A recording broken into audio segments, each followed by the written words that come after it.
If you like my dad's videos, please subscribe to QA Insights channel. Welcome to Learn Locust series. In this season 2 episode 7, we are going to see about events and event hook in Locust.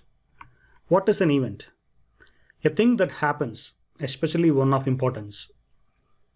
In Locust, whenever you do certain tasks, you can handle those stuffs using the event hooks. You can respond to that event by defining the default events, or you can develop your own event hooks. For example, before you start the test, you want to clean up your test data, or you want to create some random test data. You can do that using the events. Or during the test, if a request fails, what to do next? Or if a request passes, what to do next? Or after the test is done, about to shut down your Locust instance, if you want to do certain activities, you can do that. So all of these stuffs can be done using the events class. These are the events available by default in Locust. As I mentioned earlier, if you want to handle certain circumstances, you can use these events. So how do you fire these events in Locust? First, you have to import the module. Then you can use the decorator, just like how you mention the task or the tag. Then you have to mention the type of the event you are going to fire and the action. It is always recommended to add the keyword arguments so that your events will work fine. So in this example, we are going to fire an event after the users spawned. Once the user is spawned, we are just printing the message, how many users got spawned successfully. Next, if you want to define your own event hook, you can use this class called event hook. For example, this is the sample event hook. You can just declare in your Locust file, which will print the event was fired with the arguments with the a comma b. So here the arguments a comma b is a must. Then we have the keyword arguments. So first we are declaring the class called myEvent. We are initiating the class, the event hook, with the variable myEvent. Then we are defining the function, what kind of event you are going to fire. Then we are adding the event to the listener using the function we just created. Then we are going to fire with the keyword arguments a and b. So whenever this event gets triggered, you can see this statement, event was fired with the arguments a comma b. So this a comma b is kind of mandatory. Without this, you will not be able to fire the event. Also, we have the parameter called reverse equals true. So if you mention reverse equals true, the events will be fired in the reverse order. But by default, the reverse flag is false. Now we will see a quick demo how you can leverage the event and event hook in Locust. So this is my simple locust.conf. So we are going to leverage this locust.conf in our test. So here we are going to hit onlineboutique.dev using the one user, spawn rate of 1 second, and the runtime is about 5 seconds. First we will see the events demo. So here you have to import the module events, and you have to use the decorator, and you have to mention the type of the event you are going to fire and the action. So in this case I have declared spawning complete, request success, request failure, and quitting. And in my main class called load test, we are going to fire two requests. One is the success one, which will give you the 200 status code. Other one will give you the 404. So this particular notifications, it just prints actually, nothing to do with the actual notification. Just to show the demo, I am just printing the values. So first, whenever the user gets spawned, it will just print a message. Then if the request is success, it will print the success notification.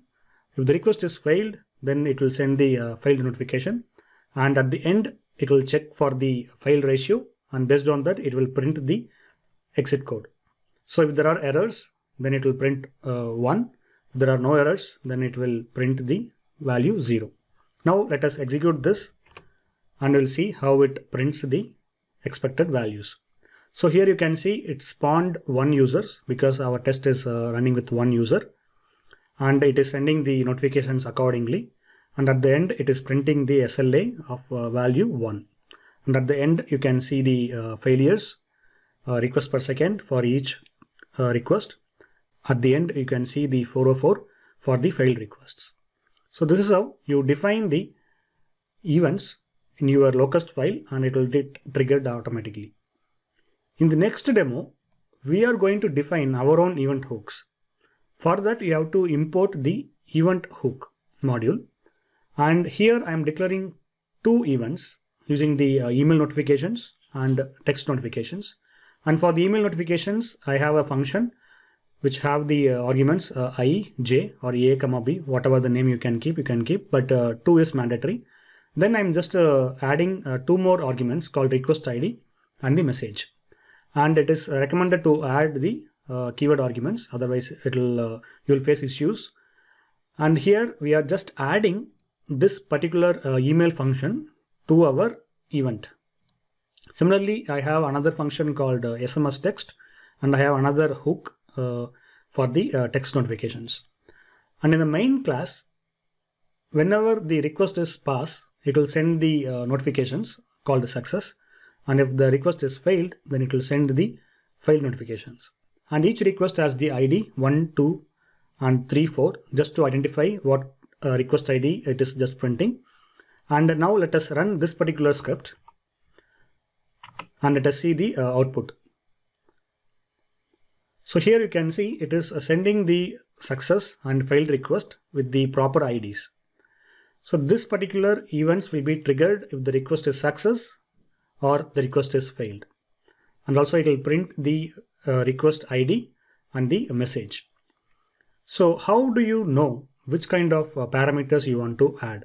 So if you go back to the previous example, here whenever you add the events, and if you hold your control key and just to hover your mouse over the keyword, it will turn your mouse into the hyperlink.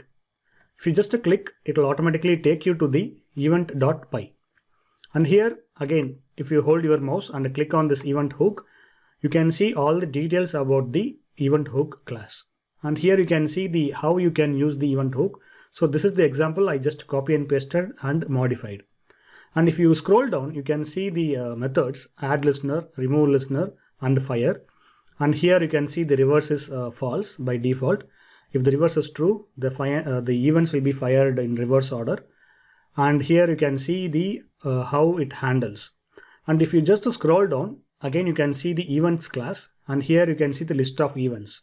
So request failure, user error, report to master, and the list keeps going on. And if you want to understand about the particular event, you can see the event arguments. So in this case, the spawning complete has the param called user count. So here you can use the user count, which will give you the number of users that were spawned. So this is the exact param we have used in our sample code.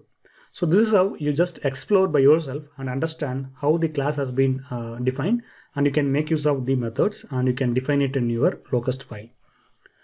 So I hope these events will be very helpful. Particularly, you can integrate with the third-party APM tools like Dynatrace, or if you want to send some statistics to Grafana, you can leverage the events. I hope this video is pretty useful, and if you have any questions, please type in the comments, and thanks for watching. Have a good day. If you like my dad's videos, please subscribe to QA Insights channel.